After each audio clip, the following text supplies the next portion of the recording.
Karibu. The produce of Kilimanjaro Gift Shop is handmade by Tanzanian Maasai. The Maasai use several different techniques to create their products, such as wood carving, batik and tie-dye, which we will explore imminently. Wood carving is a method of working which involves gradually shaving or chipping away fragments of wood to create a figure or sculpture.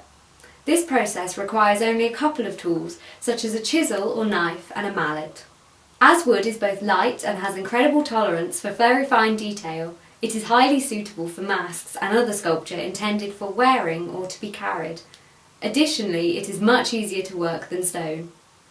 Although once a popular craft method, wood carving or sculpting has now been preceded by such craft materials as stone and bronze, due primarily to its vulnerability to decay, insect damage or fire.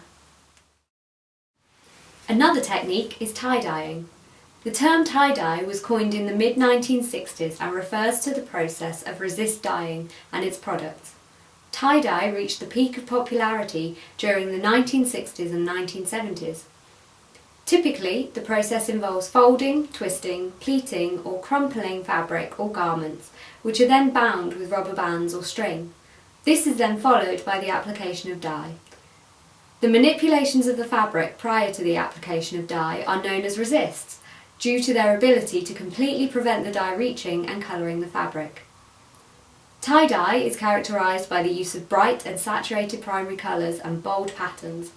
Some common patterns include spirals, mandala and the peace sign. And finally, batik. This is a technique traditionally done manually on cloth using a wax-resist dyeing method. Melted wax is applied to cloth using a tool known as a chanting. The fabric is then dipped in dye.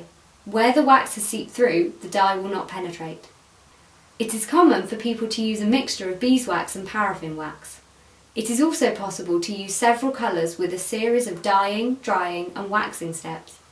After the last dyeing, the fabric is allowed to dry before either being dipped in a solvent to dissolve the wax or ironed between either newspaper or paper towels, revealing the rich colours and fine crinkle lines synonymous with this technique. If you want to see what amazing products can be made using these techniques, check out the Kilimanjaro shop using the link below.